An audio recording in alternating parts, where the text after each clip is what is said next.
Então, a pergunta, como o título da nossa conversa é sobre o impacto da precificação no planejamento de 2025, a primeira pergunta que eu queria fazer para vocês é que como foi o processo de definição de preços para o ano letivo de 2025. Eu creio que alguns de vocês já soltaram o edital de matrículas, né, com os preços para 2025, e eu queria que vocês respondessem se o processo foi abrangente, considerando o mercado, marca, concorrência, custos e investimentos futuros, ou foi um projeto que vocês focaram mais em custos internos de inflação e preços da concorrência, ou ainda estão com esse processo em aberto, vão esperar um pouco mais para definir a precificação.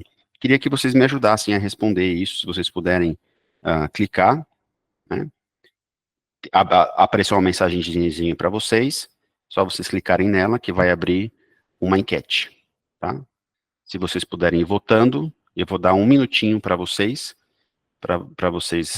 me ajudarem aqui, e à medida que eu conseguir um pouco de resposta, a gente prossegue aqui para a próxima perguntinha também que eu queria fazer para você. Eu fiz 2 seminários especificamente sobre precificação, um pouco mais voltado para o processo, né, de como a gente pode aprimorar o processo de precificação, né. A precificação é um tema estudado no mundo dos negócios de maneira exaustiva, né, porque é extremamente importante em qualquer tipo de organização, né, não há uma organização comercial, né, que vende algo, um produto ou um serviço, que ela não tenha que conhecer esse processo de precificação, porque ele impacta. A Patrícia falou que não consegue localizar o link da enquete. Você me ajuda, Gi?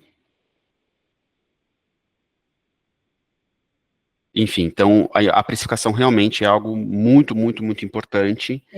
Oi, Emerson. Oi, pois não. Provavelmente vai aparecer ali para ela, tem uma bolinha que vai aparecer em cima ali do ícone de atividades ou na parte de baixo dela, da tela. Legal. Acho que já deu tempinho. Você consegue colocar o resultado, aqui para mim?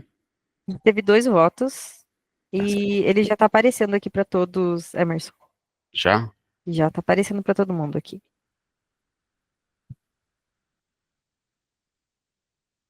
Espera aí, deixa eu ver aqui agora, eu que não estou...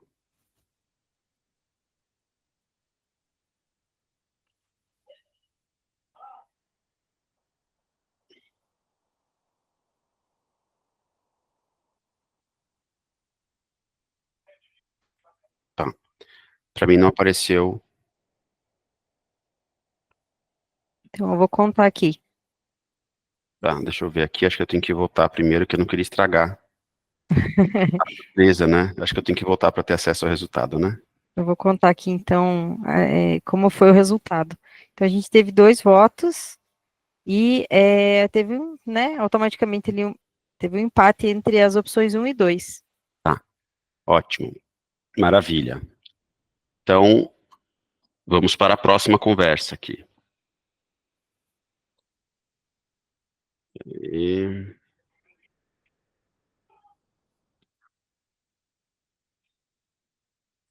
E como que você avalia, né, a mudança no seu processo de precificação em relação ao anterior? Ou seja, quando vocês definiram a precificação no ano de 2023 para 2024, houve uma melhora, ou seja, vocês conseguiram efetivamente estudar mais, fazer com mais antecedência, ou vocês simplesmente replicaram o processo, ou seja, a opção 2, né, teve muito pouca alteração, ou piorou? Ou seja, esse ano foi feito mais na correria, foi feito com menos análise. Também, se a gente conseguisse liberar isso para a gente, seria legal. Ó, apareceu agora.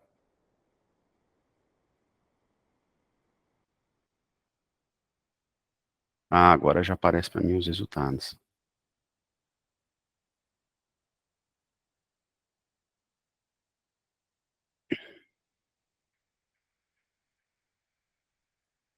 Maravilha. Bom, e por que eu estou fazendo essas perguntas, né? Porque como a gente está estudando o impacto da precificação para o ano letivo de 2025, é importantíssimo que seja feita essa reflexão primeiro, né? Porque o que eu tenho observado ao longo das mentorias que eu faço com as escolas, com, enfim, as conversas que a gente tem com várias escolas ao longo dos tempos, né, é que esse processo é feito de maneira muito rápida, né, ele é procrastinado, geralmente, ou seja, esse assunto não é nem tocado no primeiro semestre, e aí, puxa, precisamos soltar a campanha de matrícula, mas, peraí, para soltar a campanha de matrícula, a gente precisa definir o preço.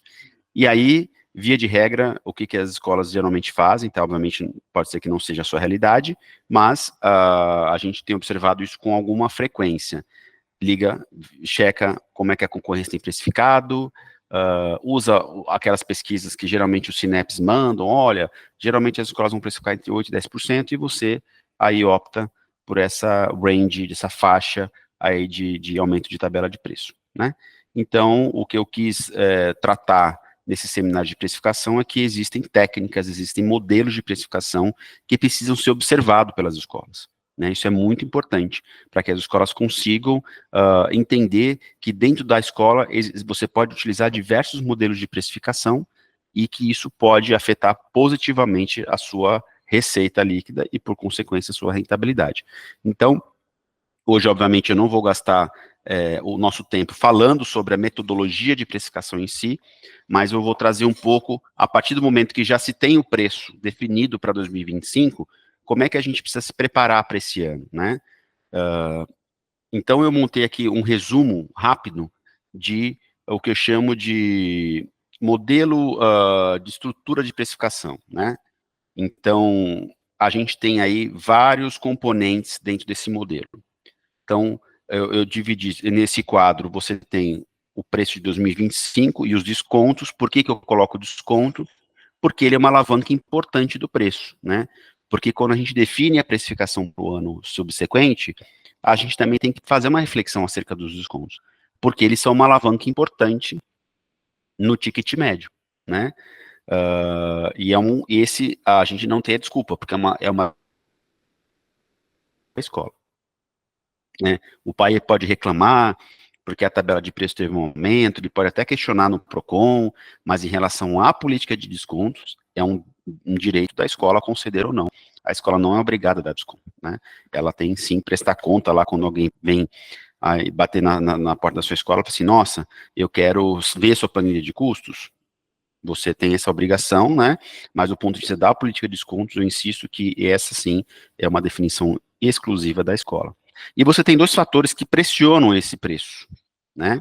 O primeiro deles vem de dentro, ou seja, que eu chamo fatores internos de pressão, que ele é composto pela sustentabilidade financeira da escola. Então, o preço, teoricamente, ele tem que levar em conta isso, porque qual que é o grande problema da precificação, geralmente? A gente precifica olhando para trás. O que isso significa? Quando a gente fala o mercado, a Rede Globo e todas as emissoras, elas falam, não, as escolas particulares aumentaram o preço em 10% em média, mas a inflação do ano até agora foi de 4 e pouco, 5 e pouco, né? Tem dois equívocos nessa perspectiva, né, dessa análise da mídia. A primeira é que a nossa precificação, ela não diz respeito ao ano anterior, ela diz respeito ao próximo ano. E eu gostaria muito de ter uma bola de cristal, sobretudo no Brasil, da gente conseguir fazer uma previsão com precisão de como é que vai ser o ano que vem. Se alguém tiver, por favor, já manda aqui no chat, que a gente está pagando caro por essa informação, né? Ou seja, nós moramos num país que ele tem um grau de imprevisibilidade significativo. Então, você ser criticado porque está precificando com base em algo que ainda vai acontecer, existe um fator de risco e que ele também tem que ser precificado, né? E a outra perspectiva, que é a cesta de inflação de uma escola, é diferente do que o IPCA, por exemplo, que observa outros elementos que não necessariamente aqueles que fazem parte da escola. E tem outros elementos da sustentabilidade financeira da escola que são as necessidades de investimento, e que ele deve compor, sim, a precificação do ano subsequente. Então, por exemplo, você quer ampliar salas de aula, você quer trocar mobiliário, você quer investir em ar-condicionado. Isso tudo não diz respeito ao passado, isso diz respeito ao futuro. Então, por isso que essa reflexão ela tem que ser feita, e a gente tem que fugir dessas análises muito rasas que a gente acaba recebendo da mídia, ou seja, a escola ela tem que precificar olhando para frente, e olhar para frente ela tem que também precificar esse risco, né? Então, quando a gente precifica acima dessa inflação padrão, a gente não pode, elas não são coisas comparáveis na prática, né? E por que que eu coloquei aqui histórico, né? Aqui está muito relacionado com o desconto, né? Então, quando você concede desconto, sobretudo para alunos que já têm o histórico, é muito desafiador você reduzir esse desconto, né? Então, esse desconto, ele influencia muito na sua precificação para sempre. Então, quando a gente estabelece uma política de desconto, ela é muito importante, ela é estratégica. Por quê? Porque ela vai impactar o seu futuro, né? Não adianta você achar que, eu estou dando 40% de desconto esse ano, ano que vem eu corto 10 desses 40. É muito desafiador, né? Então, por isso que quando a gente pensa numa política de desconto que está atrelada a esse preço, ela precisa ter a reflexão de que a gente já está determinando um pedacinho do preço do ano subsequente. Quando a gente olha para o outro lado desse quadro, a gente olha os fatores de pressão externos, a gente, obviamente, está vendo os indicadores fracionários, e aqui eu não estou falando dos indicadores fracionários que a gente consulta lá na tabela do INEP, perdão, do IPCA e de outros indicadores que estão de mercado. São a cesta de inflação que a escola opera, como, por exemplo, dissídio, com aumentos de contratos de parceiros, né? E assim sucessivamente, né? Então, provavelmente, os parceiros que vocês contratam, eles aumentaram a tabela de preço deles em torno de 10%, né? Então, como é que você vai aumentar o seu preço abaixo disso, né? A não ser que você queira perder margem de contribuição, você não pode, né? Então, aqui é importante olhar esses indicadores fracionários, e um outro elemento é a concorrência. Eu não sei se acontece na escola de vocês, eu esqueci de mencionar, mas eu também sou sócio de uma escola também, né? Então, eu também estou desse lado do balcão, ajudando essa escola a também enfrentar esses desafios, ou seja, que é uma guerra de descontos, né? Eu não diria que não é nem de preço somente, é uma guerra de desconto. Por quê? O que está acontecendo no fenômeno da escola particular? A gente tem uma taxa de natalidade cada vez menor, né? E mais escolas. Então, não precisa ser muito matemático para entender como é que vai acabar essa conta. Ou seja, a concorrência, ela está ampliando a cada dia, né? Ou seja, isso traz para a escola uma pressão, quanto mais concorrência, mais pressão de preço, mais pressão de desconto, né? Então, esses fatores têm de ser colocados de uma maneira estruturada nessa reflexão de precificação, e, por outro lado, a gente tem algumas alavancas que trazem equilíbrio para essas pressões, né? Então, demanda. Então, obviamente, você tem uma demanda, você tem uma escola que tem uma característica de um determinado público, e você tem demanda, ou seja, você tem lista de espera. Então, obviamente, uma escola que tem lista de espera, em diversas turmas, ela tem menos pressão, ela consegue tirar, por mais que tenham muitas escolas no seu entorno, ela consegue reduzir um pouco essa pressão externa, né? Marca, reputação, né? Então, essa escola, ela é conhecida, ela é referência na sua região, né? Isso também ajuda essa escola a reduzir pressão de preço e desconto, da mesma forma que um alto grau de satisfação. Michel, ela será disponibilizada, tá? Ao final eu vou colocar um QR Code para vocês entrarem em contato e solicitarem a apresentação, tá? Tentando responder aqui a sua pergunta. Enfim, então, uma escola que tem um alto grau de satisfação da sua comunidade, ela com certeza, ela também contribui para equilibrar um pouco essa pressão desses fatores, né? Engajamento. Então, você tem aí uma comunidade escolar engajada, tanto pais, né? A gente sabe muito da influência das crianças hoje na decisão de permanecer ou não na escola, né? Então, hoje a gente vê que a criança, ela tem algum papel, né? Isso varia muito de família para família, mas algum papel ela tem, sim, na decisão dos pais de sair ou não daquela escola, né? Ou seja, porque um grupo de amigos estão se mobilizando, ou porque uma pessoa, enfim, isso acontece e a criança, às vezes, ela não se adapta àquela escola, né? Então, a satisfação não só dos pais, mas das crianças também tem que ser observada, né? E tem uma palavrinha aqui, que é um termo bem técnico, né, da estatística, se chama de elasticidade, né? O que quer dizer essa elasticidade, né? Ela é a sensibilidade que seu cliente tem em relação a preço, né?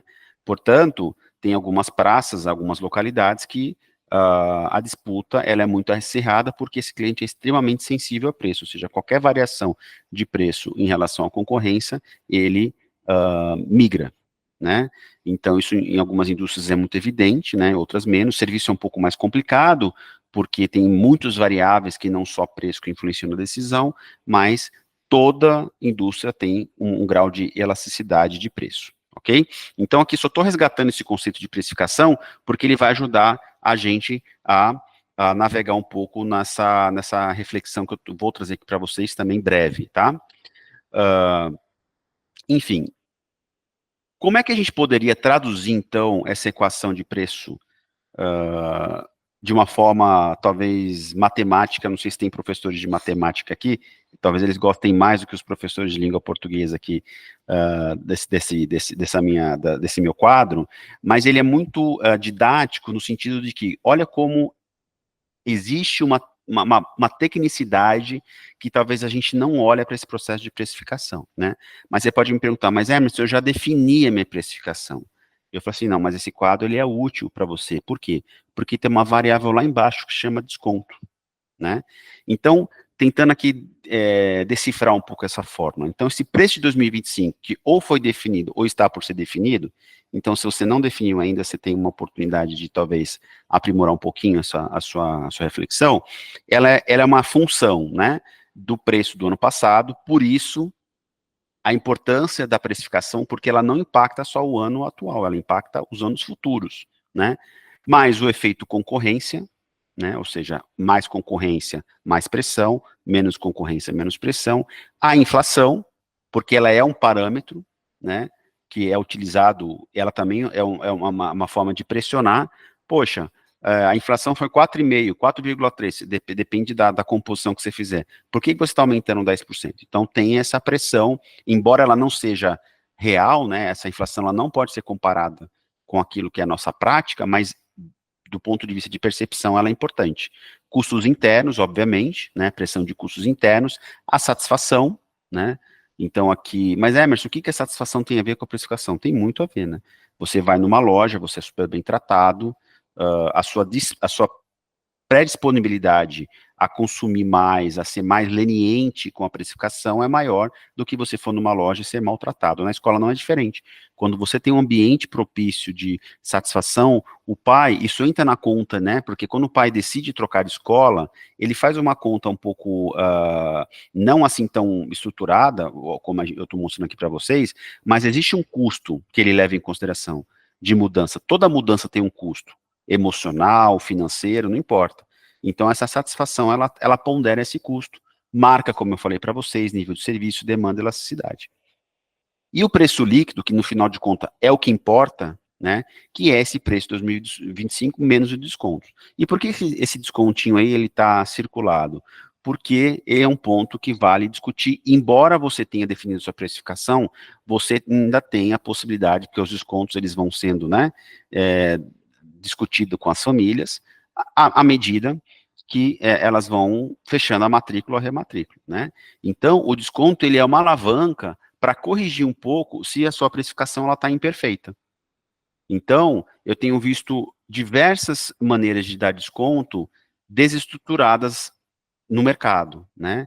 Então, não tem se clareza muito de como é que se dá desconto, né? Ou seja, existem várias metodologias que eu tenho observado. Primeiro, não, desconto é só com o diretor, né? Mas às vezes o diretor, se ele não tem claro a sua política, né? E ser fiel a ela, ele vai pela emoção, né? Então eu tenho visto muitos diretores que às vezes é até melhor que ele nem fosse o guardião do desconto, porque o pai vai lá, enfim, conta a sua história, a sua necessidade, ele dá o desconto, e aí, eventualmente, ele perde a oportunidade de dar desconto para uma família que efetivamente precisa, em detrimento de uma falta de clareza das políticas. Outra coisa importante, eu tenho recebido muitas reclamações assim, puxa, Emerson, a gente tem recebido alunos com demandas muito específicas, né, de necessidades especiais, eu acho que deve ser padrão aqui o crescimento significativo de crianças com laudo, né, que demandam algum tipo de cuidado extra, e a gente não pode precificar diferente para essas famílias, obviamente, né? Mas o desconto, ele também faz parte dessa estrutura. Então, eu tenho perguntado para as escolas, como é que vocês têm, como é que a política de desconto para uma criança, que ela precisa, desculpa, que ela precisa de uma atenção adicional da escola, porque esse custo ele vai existir, né? E o que eu tenho visto é que parece que essas crianças têm mais desconto, geralmente, do que as outras crianças. Não é que a gente quer criar uma política de segmentação, é uma questão da lógica. Ou seja, se essa criança vai demandar mais esforço da escola, não tem jeito, essa conta ela tem que ser paga, né? Então, o desconto, ele é esse mecanismo também para poder equilibrar e tirar essa pressão de custos que, eventualmente, esses laudos trazem. Então, aqui, eu desafiaria vocês a fazer uma reflexão. Como é que está essa política de desconto? Ela é escrita? Ela é comunicada de maneira transparente, sobretudo para dentro, ou seja, para os profissionais da escola, para quem lida com essas famílias, para que ele seja bem gerenciado, porque é uma alavanca importante nesse preço líquido. E vocês vão ver como esse preço líquido, ele influencia em todo o resto da escola, né? Então, é muito importante essa reflexão aqui, ok? Andando um pouquinho mais para frente, o que a gente definiu com o preço de 2025? Uma boa parte do preço de 2026. Por isso que ele é estratégico. Porque quando você chegar lá no ano que vem, nessa mesma época do ano, qual que é o ponto de partida da sua precificação? Ele é o preço de 2025. Então, à medida dos anos, quando a gente não olha com a devida atenção e com o devido pensamento estratégico para essa questão da precificação, a gente começa a empurrar a nossa instituição para um lugar muito perigoso de falta de eficiência, né? Então, por isso que eu tenho sido enfático. Eu sei que é um tema árduo, né? Essa palestra não é aquela palestra maravilhosa que vocês vão sair daqui chorando, né? De felicidade ou mas é um tema extremamente necessário e importante. E diria que central na gestão da escola. A precificação, ela já começou. A precificação de 2026, ela já começou. Não só do ponto de vista porque você definiu a sua precificação de 2025, mas porque você tem outros elementos que você pode construir para poder aumentar a eficiência dessa precificação. Como eu falei aqui nessa própria equação, como é que está a questão dos seus custos internos, né? Como é que está a satisfação do seu cliente? Então, eu não sei se é o caso de vocês, mas é importantíssimo que seja feito pesquisas com frequência de satisfação, né? Não só dos pais, mas também dos alunos. Aqui na School of Schools, a gente recomenda que a pesquisa de alunos seja feita a partir do quarto ano do ensino fundamental, porque a gente já consegue, essa criança ela já tem condições de expressar algumas questões em relação à satisfação dela em relação à escola. E outro ponto importante em relação à satisfação é o clima organizacional, que também é muito, eu pelo menos eu tenho tido dificuldade de encontrar escolas que fazem pesquisa de clima organizacional. Por quê?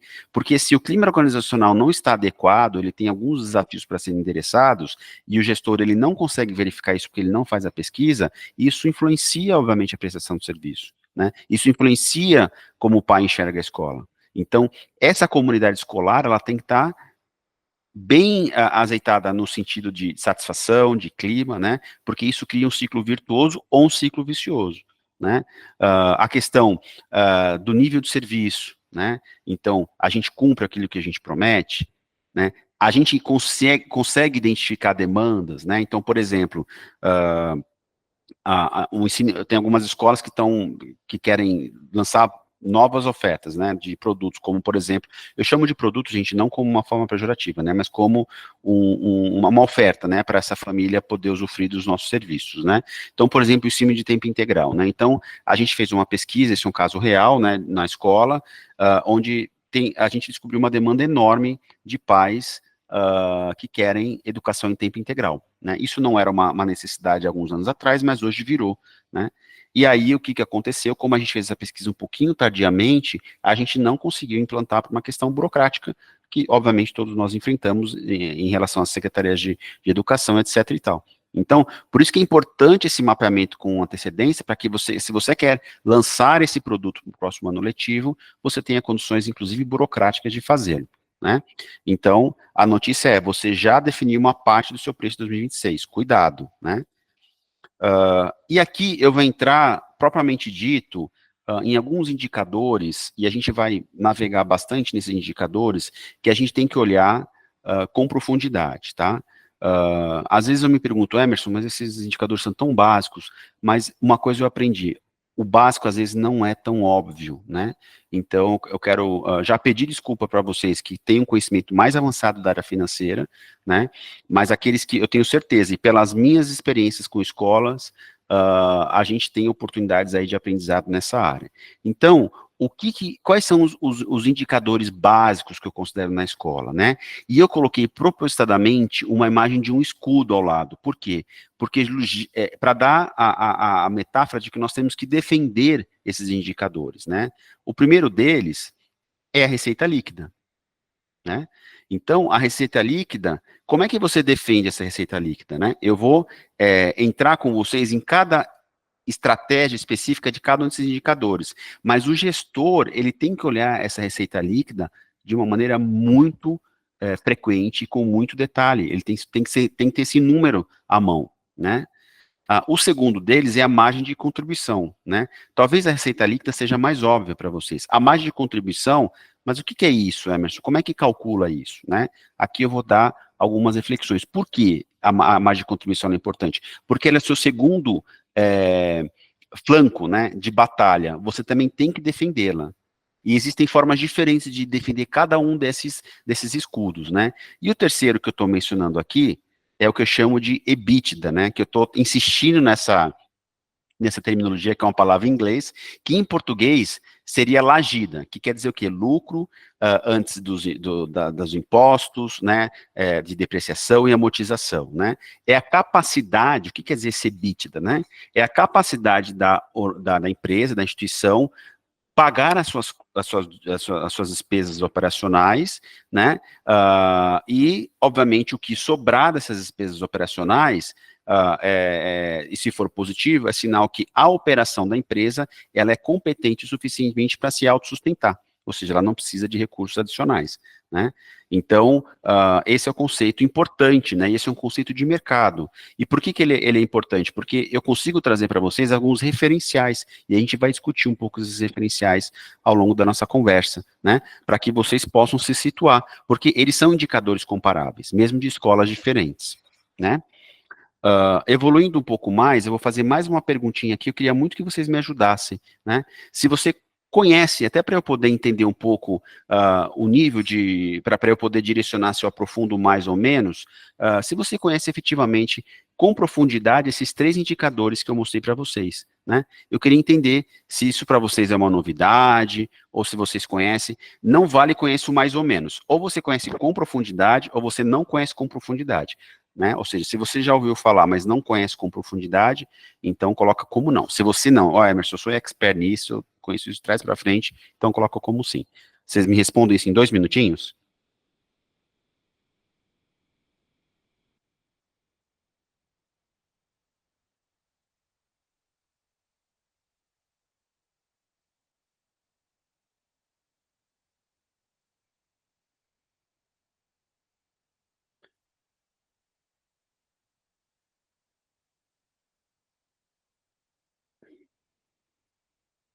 Para quem está na dúvida das enquetes, tem um triângulo, uma bolinha e um quadradinho aqui, bem ao lado, no canto inferior direito, que se você clicar, vai abrir a enquete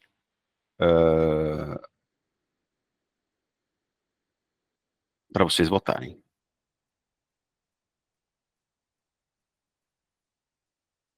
Maravilha. Porque vai ser importante eu ter esse conhecimento de vocês para eu direcionar, né? Se o conhecimento já fosse muito grande, eu não ficaria gastando energia explicando, mas eu estou entendendo aqui que eu vou aprofundar um pouco mais dentro desses conceitos. Maravilha, então vamos prosseguir aqui. Vamos voltar para aquela telinha de indicadores básicos da modelagem financeira. Então, como é que eu defendo cada um desses escudos, né? E eu estou tentando criar essas metáforas para ajudar vocês a lembrarem isso no futuro, né? O escudo número 1, que é da receita líquida. Então, a forma de eu defender ele é tendo uma boa prática de precificação e políticas de descontos no primeiro tempo, tá?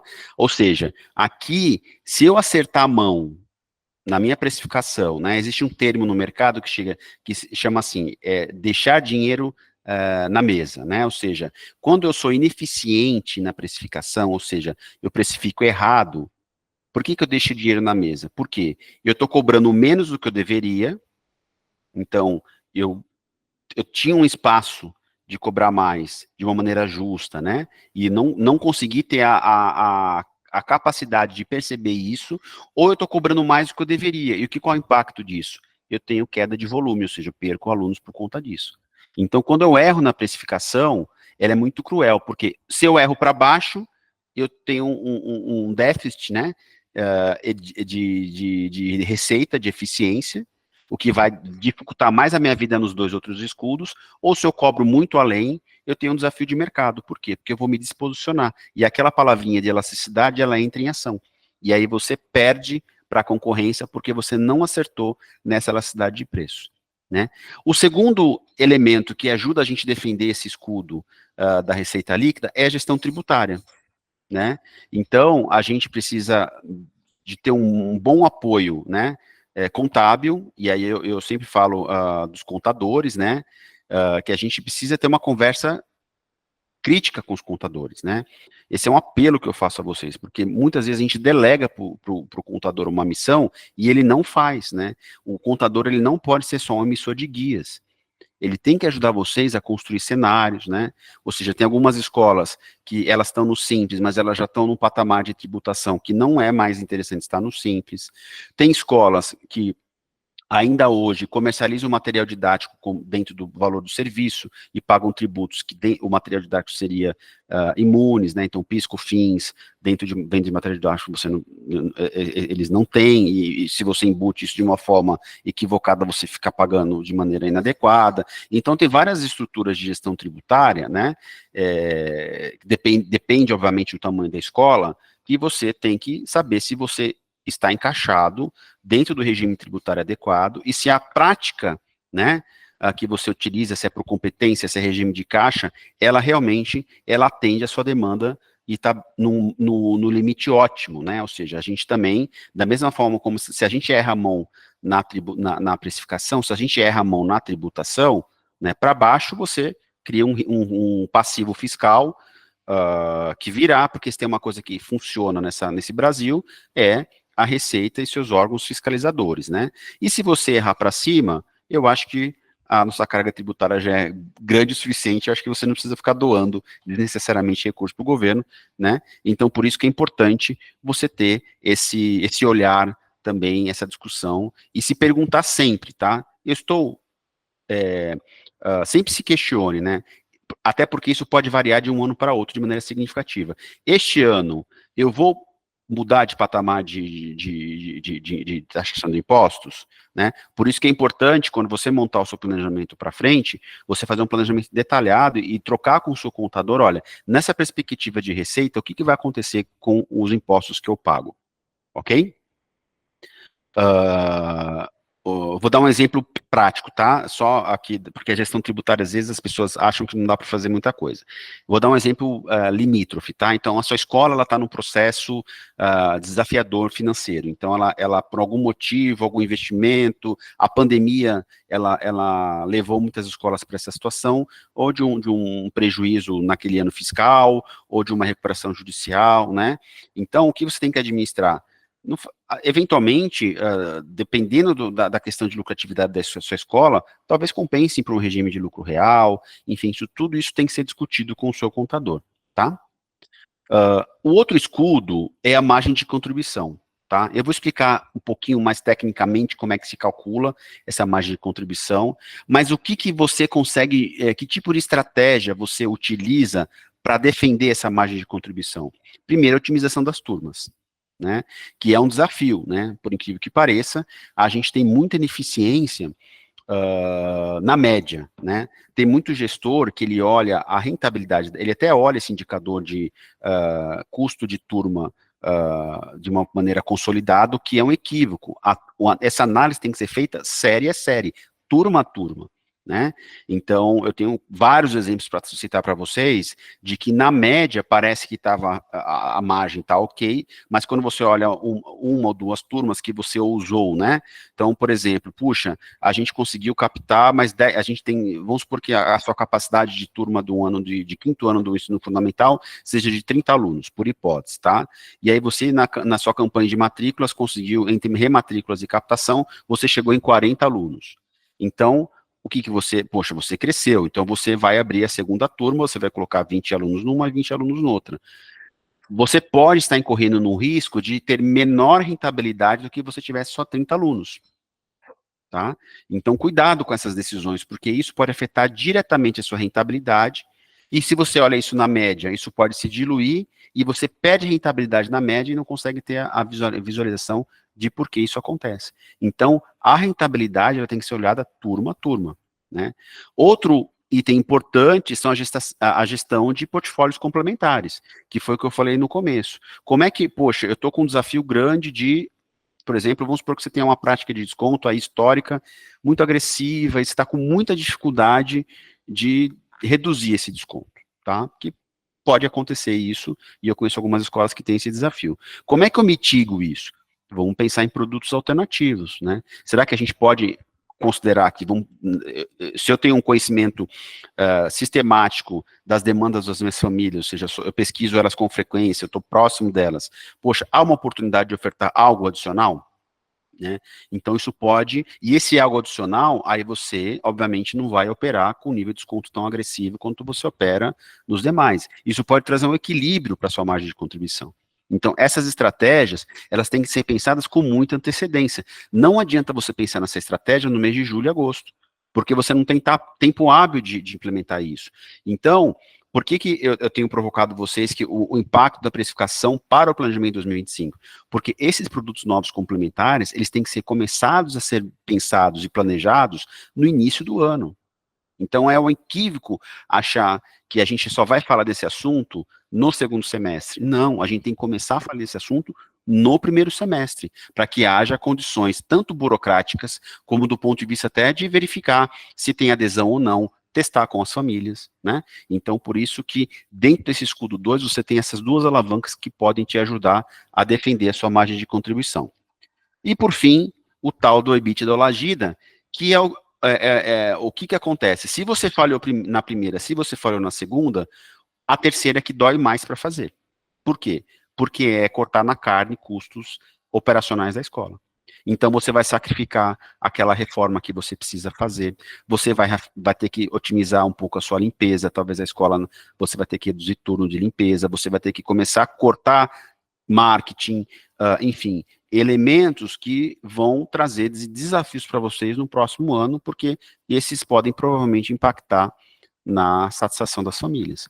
Então, por isso que esse terceiro escudo, ele tem que ter gordura do primeiro e do segundo, para que você não tenha que ser tão agressivo, né? Existe uma palavra em inglês que chama turnaround, que é quando as empresas elas estão no desafio financeiro e elas não fizeram uma boa lição de casa nem no primeiro escudo, nem no segundo escudo, elas têm que no terceiro escudo virar empresa de ponta cabeça.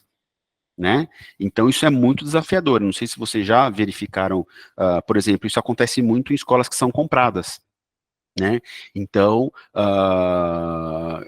enfim, não é uma regra, tá? Mas geralmente quem compra uma escola, ele compra aquela escola porque ele acredita que ele pode fazer melhor do que o atual mantenedor, né? Então, não faz sentido você comprar uma escola para você derrubar a rentabilidade.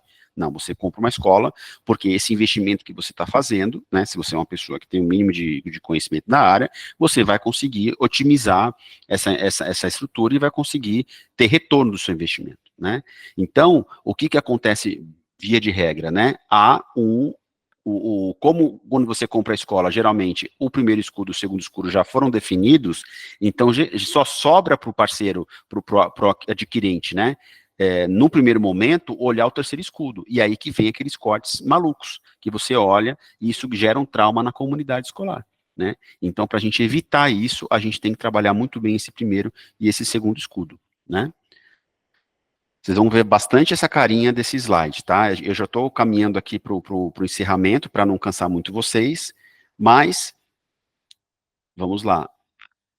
O que quer dizer cada um desses indicadores? Então, de novo, peço desculpa se estou chovendo no molhado com vocês, mas, dado o direcionamento que vocês me deram dos indicadores, eu trouxe aqui esse material de novo. Depois, quem quiser receber, eu vou projetar depois o QR Code para vocês poderem solicitar isso, tá? Então, a receita líquida, ela é uma composição das mensalidades, do material didático e outras receitas, né? Aqui outras receitas eu considero esses produtos complementares, seja um contraturno, enfim, um tempo integral, né? Menos os impostos sobre a receita, tá? Então é isso que é receita líquida. Lembrando que tudo começa com a precificação. Então, por isso que aqui o guardião dessa história aqui é a precificação e uma boa gestão de impostos, uma boa gestão tributária. No segundo escudo, que eu acho importante que essa margem de contribuição, aqui é um enfoque muito particular que eu particularmente utilizo como um bom referencial, tá? Isso não é uma regra de mercado. Tem pessoas que trabalham com margem de contribuição com um conceito um pouco diferente do que eu estou trabalhando aqui com vocês, né? Mas o que eu chamo aqui de margem de contribuição? É tudo aquilo, é o que sobrou, né, da receita líquida, menos os custos que têm diretamente a ver com a prestação do serviço que vocês realizam na escola. Portanto, aqui tem a folha dos docentes, não é folha da escola inteira, né? Aqui tem o custo do material didático, caso você comercialize o material didático, né? Ou, para quem usa... Tem muitas escolas hoje que quem comercializa o material didático é o terceiro, e a escola só recebe o delta da remuneração. Aqui entraria como outras receitas, tá? Outros custos relacionados à receita, então vamos supor que você comercialize o uniforme, ou seja, a escola, então aqui teria que entrar o custo do uniforme e a receita do uniforme ali em outras receitas. Então só para vocês entenderem aqui a importância. Outra linha aqui importantíssima, né, que eu considero como custo de margem de contribuição é a inadimplência. Por quê? Tá? Porque a inadimplência, ela tem de ser precificada. Tá? Então, o que eu estou olhando aqui não é o extrato bancário de vocês, tá? Aqui é uma análise gerencial financeira. Portanto, qual que é o histórico de inadimplência da escola? Ele tem que ser provisionado aqui nessa margem de contribuição. Por quê? Porque isso tem que fazer parte do preço. Né? Então, se a tua escola tem uma inadimplência de 2%, aqui a gente vai colocar abatendo dessa margem de contribuição 2%. E eu coloquei uma novidade aqui, que eu estou chamando de securitização das mensalidades. Hoje, cresceu muito no mercado soluções que oferecem garantia de mensalidade. Né? Então, vocês, não sei se é o caso de vocês aqui que utilizam esse tipo de serviço, e ele tem um custo. Ele tem que ser considerado na margem de contribuição. Por quê? Porque ele é o custo da sua inadimplência. Ok? Ou seja, independente da sua inadimplência ela ser baseada na questão real, ou seja, que você executa a cobrança ou você securitiza, né, esse custo ele tem que entrar na margem. Por quê? Porque você tem que balancear. Faz sentido eu abrir mão X% da minha margem por conta dessa ineficiência na inadimplência? Né? Então, vou dar um exemplo para vocês, teórico, mas ele é baseado em casos reais. Então, vamos supor que você tem uma taxa de 10%, você contratou um serviço de securitização, ou seja, de garantia de mensalidade, e ele cobra 10% da tua mensalidade, certo? Ou seja, teoricamente, a sua inadimplência tem que ser menor que isso, porque isso não faria sentido ele te garantir a mensalidade, né? Porque ele entende que ele é mais eficiente do que você de fazer a cobrança. Então, você tem que colocar esse custo aqui de 10% dentro da sua margem de contribuição. Para você ter a consciência, depois, quando eu trouxer os benchmarks aqui de parâmetros para vocês analisarem, vocês vão entender o quanto é importante vocês fazerem essa análise. Porque, às vezes, aqui você perdeu a guerra por conta dessa securitização, por uma falha de processo de você não conseguir fazer essa cobrança efetivamente. Tá? É óbvio que a escola tem momentos de caixa, isso daí tudo, eu não estou criticando, tá? Não é uma crítica, mas é uma reflexão importante que vocês têm de fazer como gestores para ver se realmente, do ponto de vista estratégico, faz sentido vocês considerarem como uma coisa permanente na escola de vocês, ou vocês estrategicamente pensarem como é que eu saio dessa necessidade de garantia de securitização de mensalidades. Ok? E por fim, O EBITDA ou Lagida, que eu expliquei para vocês, ele tem aqui os principais custos, como folha, aluguel, despesas gerais, manutenção predial, segurança, marketing, tecnologia e água, luz e gás, tá? Então, por exemplo, eu vou trazer também referenciais para vocês aqui na sequência, de às vezes a escola está desalinhada em relação ao aluguel, né, o que é um desafio, porque como é que você, né, a escola é um negócio geográfico, é muito desafiador você sair do imóvel, né, mas às vezes esse valor de aluguel está extrapolando um desejável, né, que desequilibra um pouco esse escudo aqui que eu trouxe para vocês, tá bom? Então, só para vocês entenderem conceitualmente o que tem de cada um dentro desses escudos, porque para cada um deles tem uma estratégia muito diferente, tá? E aqui vem mais uma quiz aqui para vocês, né? Qual o percentual de margem de contribuição e margem EBITDA que vocês consideram adequado para a sua escola?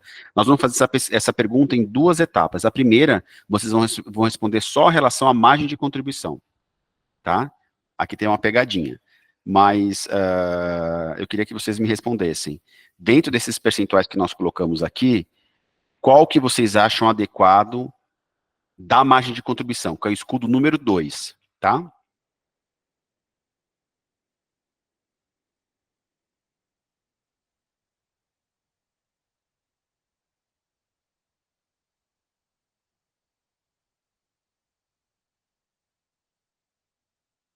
Patrícia, acho que tem algum problema com a sua quiz, porque aqui tá tudo certinho.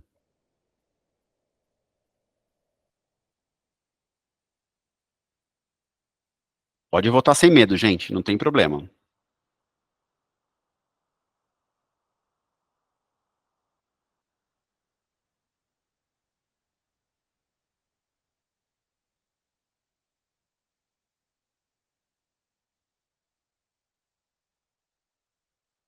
Conseguiram aí votar?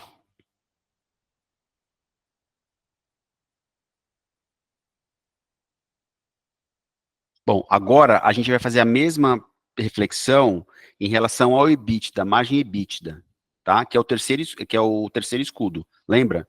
Então pode soltar, Gi, a pesquisa aí do terceiro escudo.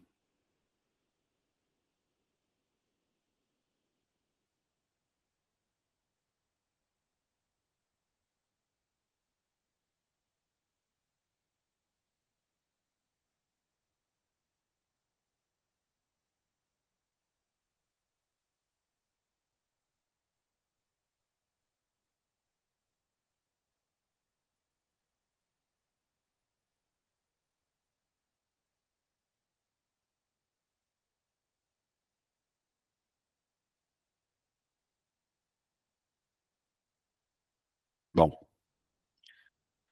vamos ver se vocês estão bons de números aqui. Então, eu trouxe para vocês aqui, de novo, isso é uma referência, tá? Para vocês refletirem, com base em algumas pesquisas que nós fizemos, tá? Com base em consultorias, enfim. Isso aqui é um apanhado de mercado, onde eu trouxe aqui uma faixa, tá? Para cada um desses indicadores que eu falei. Obviamente, aqui a receita líquida não faz sentido, porque vai depender do ticket médio e do tamanho da escola, tá? Mas vocês têm que olhar muito mais a harmonia, tá, desses indicadores em relação, todos eles são em relação à receita líquida, tá? Então, quando a gente fala de folha de pagamento direto, que são corpo docente basicamente, tá, a gente tem uma questão de saudável que varia entre 30% a 20% da receita, tá? Então, se você acertar bem lá o escudo número 1, você pode ter uma política de salários mais interessante para os seus professores, sem ferir esse percentual. Quando você erra lá no escudo número 1, você tem que apertar a hora a aula, você tem que começar a moer um pouquinho esse indicador, tá? Quando a gente falou de margem de contribuição, a gente tem aqui esse escudo 2, isso é muito importante, que ele varie no máximo entre 60, entre o mínimo entre 60 e 70. Obviamente, mais seria maravilhoso, é muito difícil, porque a folha de pagamento professor ela é muito importante, tá? Mas seria essa a variação. Aí eu pergunto, imagine você tem, você lembra aquela reflexão que eu falei sobre securitização de mensalidade? Imagine que você pague uma taxa de 10%, né, da tua receita líquida por garantia de mensalidade. Para você chegar numa margem de entre 60% e 70%, é muito difícil. Provavelmente você vai falhar nesse escudo número 2, quando você implementa esse tipo de contratação, tá? Então, por isso que essa reflexão ela é muito importante. Quando a gente vai para as despesas operacionais, ou seja, aqui folha, ou seja, tudo que é folha administrativa e CSC. O que é CSC? É quando, por exemplo, você contrata serviços de terceiros, como contabilidade, escritórios jurídicos, etc. e tal, tá? Então, ele varia entre 26% e 17%, tá? Aqui são referenciais, novamente, né? Aluguel e IPTU entre 11% e 8%, né? Despesas gerais, 3%, manutenção predial em torno de 2% e 3%, marketing de 3% a 5%, tecnologia entre 0,5% e 1%, e água, luz e gás entre 1% e 1,3%. Obviamente, aqui no caso da água, luz e gás, tem que só colocar um ponto de observação para quem tem piscina, que isso pode variar um pouquinho, tá? Então, portanto, o escudo número 3, a nossa observação, né, ao longo desses anos, ela indica para que ele tem que estar no mínimo a 13%, tá? E o que a gente tem observado de no máximo de 36%, 37%. Tá? Eu não sei se isso faz sentido para vocês, não sei se, acho que dentro das escolas de vocês, se vocês estão dentro dessa faixa ou fora, ou eventualmente até acima, né, o que seria maravilhoso, né, porque realmente você estaria muito acima do padrão de mercado, mas essa daqui é uma boa reflexão para que vocês olhem e entendam da importância da precificação dentro do ambiente do planejamento de 2025. Tá? Então, aqui, a gente já deu aqui a uma horinha do início da nossa conversa. Eu queria abrir para perguntas, caso vocês tenham, fiquem à vontade, né? Se vocês quiserem ou levantar a mão ou fazer a pergunta com o microfone aberto, ou escrever no chat, vocês ficam à vontade. Eu vou dar aqui um minutinho para quem quiser fazer a pergunta ou tirar alguma dúvida. Então, quem é Escovo Escuso? Eu vou falar para vocês rapidinho. Se por acaso alguém quiser fazer uma pergunta e me interromper, fique à vontade, tá? Eu vou só para prosseguir aqui para o finalmente, tá? Então, a Escovo Escuso é uma empresa, é uma parceira estratégica, né, das escolas particulares independentes, ou seja, aquelas escolas que não estão vinculadas a nenhuma rede, a nenhuma estrutura, né, organizacional maior, né, e nós temos dois grandes compromissos, né, o primeiro é com o progresso humano, que a gente entende que essa é a missão da escola, e a gente tem ferramentas que ajudam a escola a atender essa questão, e a excelência na gestão, tá? E como é que a gente faz isso, né? A gente tem 6 grandes blocos que fazem parte do nosso trabalho. O primeiro deles é a gestão escolar, então a gente tem mentorias que tratam, por exemplo, essa temática, obviamente, em mais profundidade, com acompanhamento, com templates e tudo mais, que a gente ajuda as escolas a fazerem essas reflexões, tanto do ponto de vista da área financeira estratégica, do ponto de vista de marketing, então a gente tem uma abordagem de entender a geografia da escola, porque a escola é um negócio geográfico, então a gente tem um produto que chama Vision 360 graus, que ela traz uma reflexão acerca de onde a escola está localizada, e que ela tem que ser especialista nessa geografia, e a gente traz bastante elementos para que ela entenda desse processo, né? A gente tem a parte de pesquisas, que a gente ajuda as escolas a implementarem, justamente porque a gente entende que isso é um fator importante para a precificação, enfim, para a modelagem de serviço, né? A gente também contribui na parte de gestão de pessoas, com pesquisa de clima, enfim, a gente tem uma série de situações que fazem parte dessa mentoria da gestão escolar. Na área de soft skills, a gente tem um programa que entrega 3 campos do soft skills, que é a educação socioemocional, a educação para empreendedorismo e educação financeira, onde a gente trabalha com 12 competências ao longo do ano, de crianças que começam nos 3 anos de idade na educação infantil até o 9º ano do ensino fundamental. Tá? A gente também tem uma estrutura de mentorias, não só para a gestão escolar, mas para a pedagógica, para os soft skills e para o bilinguismo, que eu vou falar agora. A gente tem um programa, que é o B2N1, que é um programa que inicia nos 3 aninhos, e vai até também o 9º ano do ensino fundamental, onde a gente trabalha com o ensino da língua, do inglês, com a parte CLEU, ou seja, que a gente utiliza conteúdos em inglês, que o aluno já tem contato no currículo, e a gente também atua integrado com o programa de soft skills, mas na língua inglesa, utilizando as 12 competências nesse programa. né? A gente também tem um processo de educação parental, que inclusive no início dessa palestra eu falei para vocês do Lino, que ele é um especialista nesse tema de segurança digital, intoxicação tecnológica das crianças. Então a gente já vai ter esse encontro no próximo dia 30/10, vocês estão convidados, e o currículo integrado, porque a gente entrega material didático desde a educação infantil dos 2 aninhos até o ensino fundamental do 9º ano. Tá? Aqui, a Gi já postou dentro do chat, para quem está de celular, fazer uma avaliação desse encontro, tá? Quem tiver no computador e puder tirar aí uma fotografia do QR Code e nos avaliar, vai ser muito importante, porque a gente quer acertar, a gente quer fazer o próximo melhor do que esse, né? E é muito importante que a gente, enfim, entenda como é que foi, se fez sentido para vocês. É uma temática árdua, né? Não é simples você ficar 1 hora escutando alguém falar de eventualmente uma área que geralmente os gestores pedagógicos eles não gostam tanto, porque é dura mesmo, mas ela é fundamental e necessária, a gente precisa enfrentar esse tema, né? E também, e para o meu crescimento, eu ficaria muito honrado se vocês pudessem me ajudar com essa pesquisa também, ok?